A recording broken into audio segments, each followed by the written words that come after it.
مدرسے میں اور یونیورسٹی میں جو عربی پڑھائی جاتی ہے دونوں میں فرق کیا ہے؟ ہندوستان میں کیا مستقبل بکر زید کو کیا ہو گیا یہ کام کر رہا ہے، بکر کو کیا ہو گیا یہ کام کر رہا ہے، بلکہ آپ صلی اللہ علیہ وسلم کیا کہتے تھے، ما بال قوم، لوگوں کو کیا ہو گیا یہ کام کر رہا ہے؟ ڈاکٹر صاحب ہم اب یہ جاننا چاہیں گے، چونکہ آپ عربی کے فیلڈ سے ہیں ماشاء اللہ، عربی جی میں آپ پی ایچ ڈی بھی کر رہے ہیں، جی عربی سے متعلق کچھ سوالات ہیں۔ جی جی آپ جو مدرسے میں پڑھے یا پھر یونیورسٹی میں جو آپ گئے، تو دونوں جگہ کی جو عربی پڑھائی جا رہی ہے ان میں کیا تعلق ہے، کیا دونوں میل کھاتے ہیں؟ اصل میں میرا اپنا نظریہ ہے تھوڑا سا کہ اگر مدرسے اور یونیورسٹی میں کیا پڑھایا جاتا ہے اس چیز کو تھوڑا سا ہم سائڈ رکھ دیں، تو اگر خالص ہم لٹریچر کی بات کریں تو مدرسہ ہو یا یونیورسٹی ہو وہ ایک طرح سے میدان فراہم کرتا ہے، باقی یہ چیزیں جو ہے خود اپنے شوق ذاتی محنت سے آتی ہے۔ ہاں، اگر آپ نے ایک اہم سوال پوچھا کہ دونوں مدرسے میں اور یونیورسٹی میں جو عربی پڑھائی جاتی ہے دونوں میں فرق کیا ہے، فرق تھوڑا سا یہ ہے کہ مدرسوں میں جو ہے عبارت کو حل کرنے کے لیے سکھایا جاتا ہے اور نحو و صرف پڑھایا جاتا ہے، عبارت کیسے حل کیا جائے اس پہ فوکس ہوتا ہے۔ یہ وجہ ہے کہ مدرسے کے جو طالب علم ہوتے ہیں اس کو گرامر پہ اچھی خاصی کمانڈ ہوتی ہے، اس کو یہ کتاب ہے اس کو پوچھ لیں کہ فعل فاعل مفعول کیا ہے، کون کیسے بنے گا نہیں بنے گا، یہ بہت اچھے سے بتا دے گا۔ لیکن وہاں مشق مدرسے میں بولنے پہ لکھنے پہ یعنی کہ اس چیز پہ کم رکھا جاتا ہے، اس کو ہاں عبارت کو حل کرنے پہ توجہ دی جاتی ہے۔ لیکن اس کے علاوہ بھی مدرسے میں انڈیویجولی طور پر انفرادی طور پر یہ بھی نظام ہوتا ہے، چونکہ ماحول تو وہاں دونوں کا ہے، لیکن اور ایک سے ایک لوگ ہوتے ہیں، یہ بھی نظام ہوتا ہے کہ نہیں آپ کو لکھنا ہے پڑھنا ہے اور بولنا ہے تو اس پہ بھی محنت ہوتی ہے، یہ عام اس کا رجحان ہے۔ اور لیکن اب بہت اچھے خاصے حد تک تبدیلی آئی مدرسوں میں، جیسے ندوے میں تو ہے شروع سے ہی، لیکن ندوے کے علاوہ اور بھی جگہوں پہ ایک اچھی خاصی حد تک تبدیلی آئی، کہیں نہ کہیں اس چیز کو بھی مد نظر رکھا جا رہا ہے۔ اور باقی اگر یونیورسٹی کی بات کر لیں تو یونیورسٹی میں جو پڑھایا جاتا ہے تو ان کا مین مقصد کیا ہوتا ہے؟ مین مقصد ہوتا ہے روزگار وغیرہ، تو روزگار آنے کے لیے کیا ہے آپ کو اسپیکنگ بولنے کی اسکل آنی چاہیے، تو اسی وجہ سے وہاں نحو و صرف پہ اتنی توجہ نہیں دی جاتی ہے جتنی مدرسے میں دی جاتی ہے، بلکہ نحو و صرف گرامر اس حد تک پڑھا دیا جاتا ہے کہ وہ بول سکیں۔ یہ دونوں میں تھوڑا سا ایک سوال یہ بھی پیدا ہوتا ہے یہ عربی کے بارے میں کہ عربی کا ہندوستان میں کیا مستقبل ہے؟ یہ آپ نے بہت اچھا سوال کیا، آپ کے سوال کا دو حصے ہیں آپ کے سوال کے، اور خاص طور پر میں آپ کے ناظرین کو بتانا چاہتا ہوں جو لوگ عربی پڑھنا چاہتے ہیں پڑھ رہے ہیں، میں ان کے لیے ایک اہم چیز بتا رہا ہوں کہ اس کا مستقبل بہت ہی اچھا ہے، بہت ہی روشن ہے۔ وجہ یہ ہے کہ عربی زبان جو ہے UN جو ہے یونائٹڈ نیشن، اس کی 6 آفیشیل لینگویج میں ایک عربی زبان، تو اس حیثیت سے اس کا مستقبل بہت ہی روشن ہے۔ لیکن ایک خاص بات یہ یاد رکھنی چاہیے کہ آپ زبان کو کے ساتھ ساتھ اگر آپ چاہتے ہیں کہ ہمیں روزگار ملے اور ہمیں مواقع ملے تو زبان کے ساتھ ساتھ عربی کوئی نہ کوئی اسکل آپ ضرور سیکھیے، کیونکہ کوئی اگر اسکل آپ سیکھ لیتے ہیں زبان کے ساتھ ساتھ، زبان پہ آپ کو بولنے آ رہا ہے لکھنے آ رہا ہے اور کوئی نہ کوئی اسکل ہے تو آپ کی اہمیت زیادہ بڑھ جاتی ہے، تو ان دونوں چیزوں کو ہمیشہ نظر میں رکھیں۔ آپ جیسے عربی ادب میں فکشن نگار ہیں، تو اس حیثیت سے یہ بتائیے کہ آپ کس صنف میں زیادہ لکھتے ہیں اور آپ نے جو کتابیں لکھی ہیں وہ کون کون سی ٹاپک پہ، یہ جاننا چاہتے ہیں؟ ویسے دیکھا جائے تو میں فکشن نان فکشن دونوں لکھتا ہوں، جیسے کہ میں آرٹیکلس بھی لکھتا ہوں، مقالہ نگاری بھی کرتا ہوں، لیکن میرا زیادہ تر توجہ جو ہے وہ فکشن نگاری پہ ہے۔ اور فکشن نگاری میں اس میں وجہ یہ ہوتی ہے کہ سماجی مسائل کو پیش کرنے کے لیے وہ بہترین ایک طرح کا وسیلہ ہے، ذریعہ ہے جس کو مؤثر انداز میں پیش کیا جا سکتا ہے۔ ہوتا کیا ہے کہ فکشن میں افسانہ ناول ہے، تو فکشن میں سماج پہ کوئی چیز غلط ہو رہی ہے، کسی چیز کو سدھارا جا سکے، تو فکشن کے تھرو ہم ایک انڈائریکٹلی کہتے ہیں، انڈائریکٹلی زیادہ اثر رکھتا ہے۔ اس کا ایک ایگزامپل میں دیتا ہوں، جیسے حضور صلی اللہ علیہ وسلم جب کسی سے غلطی ہو جاتی تھی، مجلس میں ہوتے تھے، تو حضور صلی اللہ علیہ وسلم یہ نہیں کہتے تھے ما بالو فلان، ما بالو زید، ما بالو بکر، زید کو کیا ہو گیا یہ کام کر رہا ہے، بکر کو کیا ہو گیا یہ کام کر رہا ہے، بلکہ آپ صلی اللہ علیہ وسلم کیا کہتے تھے ما بالو قوم، لوگوں کو کیا ہو گیا یہ کام کر رہے ہیں. تو یہ ایک انڈائریکٹلی اور مؤثر طریقہ ہے. اسی طریقے سے آپ سمجھ سکتے ہیں کہ فکشن جو ہے سوسائٹی کو پریزنٹ کرنے کا، سوسائٹی کو کی اصلاح کا ایک مؤثر طریقہ انڈائریکٹلی، اور نہ ڈائریکٹ ہم کہیں گے ایسا کرو تو سامنے والا یہ کہہ سکتا اچھا میرے اندر یہ غلطی ہے، یہ ہے، وہ ایگو پہ بھی لے سکتا ہے. لیکن یہ بہت انڈائریکٹلی ہوتے ہیں. جیسے فار ایگزامپل اگر آپ کہیں تو میں کچھ مثال پیش کروں. ہاں، جیسے مثال کے طور پر میری جو بک ہے قواریر مقصورہ، اس میں کہانیاں ہیں بہت سارے. تو اس میں ایک کہانی میں ایک مثال کے طور پر لکھ رہا ہوں. کلبۃ معشوقہ، مطلب یہ ہوا کہ وہ کتا جو معشوق ہو، یعنی محبوبہ جو ہوتا ہے انسان ہوتا ہے، لیکن یہاں کتا ہی معشوق ہو گیا. اس میں کہانی جو بتائی گئی ہے، اور عموماً شہروں میں اس طرح سے ہو رہا ہے، گاؤں میں گرچہ یہ کم دیکھا جا رہا ہے. ہو کیا رہا ہے؟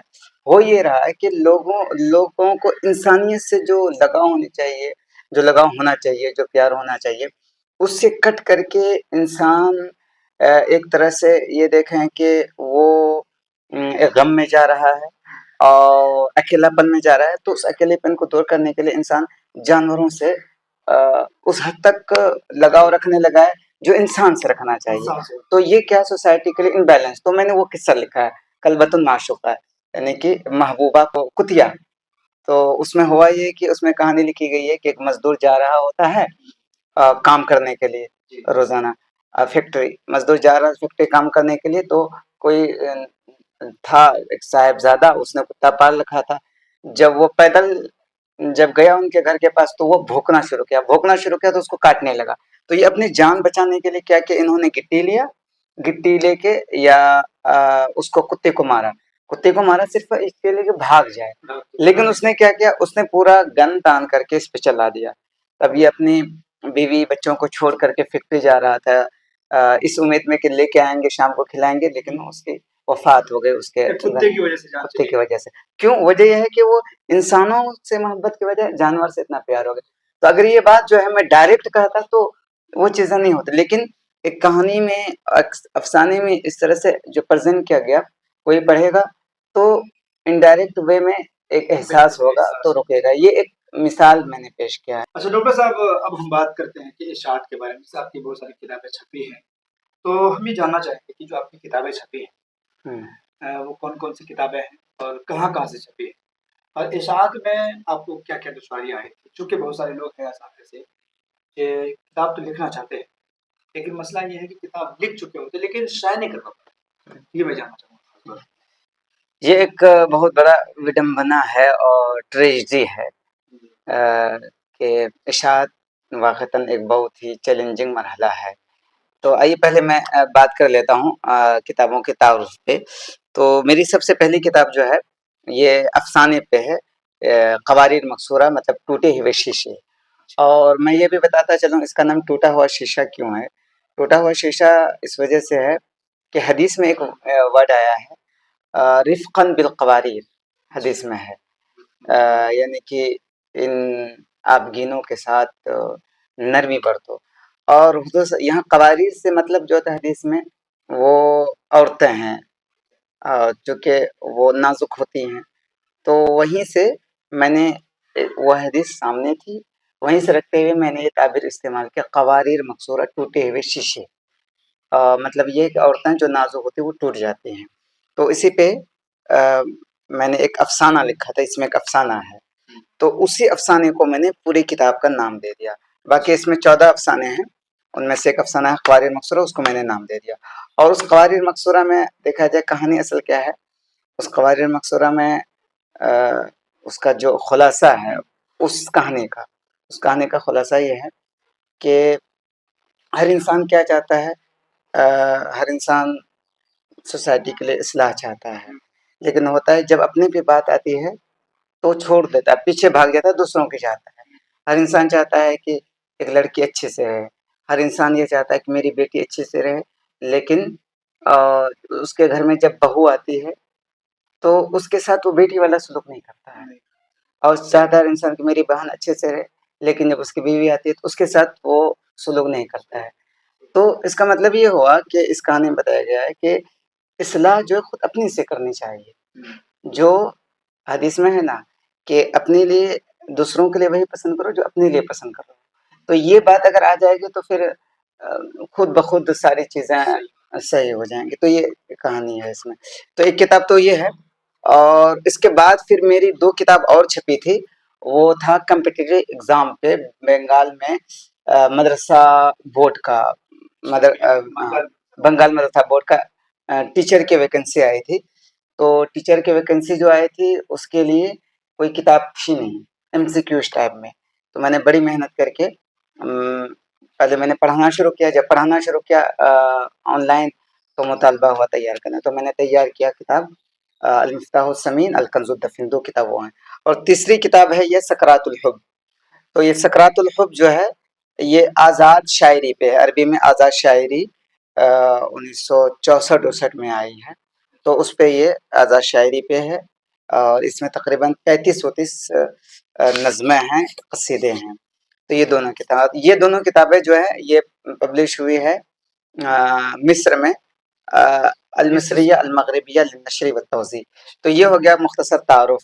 اب باقی آپ نے کہا کہ اشاعت میں کیا پرابلم ہوتی ہے. اصل میں یہ جو سوال ہے نا آپ کا، یہ ہر اس شخص کا سوال ہوتا ہے جو لکھ رہا ہوتا ہے. میں جب پڑھنے کے زمانے میں جب مدرسے میں پڑھتا تھا جامعہ اسلامیہ اعظم گڑھ، وہاں ایک استاذ تھے وہاں انوار صاحب اعظمی، ہم لوگوں کو مسلم شریف پڑھاتے تھے. ماشاء اللہ ان کے تحریر میں بہت ہی قوت ہے، طاقت ہے، ادبی چاشنی ہے، اور اچھا کام ہے ان کا. تو وہ اس زمانے میں وہ کہتے تھے کتاب لکھنا آسان ہے لیکن چھپانا بہت ہی مشکل ہے. ہاں، تو لیکن جب میرا مرحلہ آیا تو وہ میں سن رکھا تھا اور وہ چیزوں کا سامنا کرنا پڑا شروع میں، لیکن اب ایزی ہو گیا. اس وجہ سے کوئی بھی ہونا، اور یہ صرف کسی ایک کی بات نہیں، ہر انسان کو سامنا کرنا پڑتا ہے.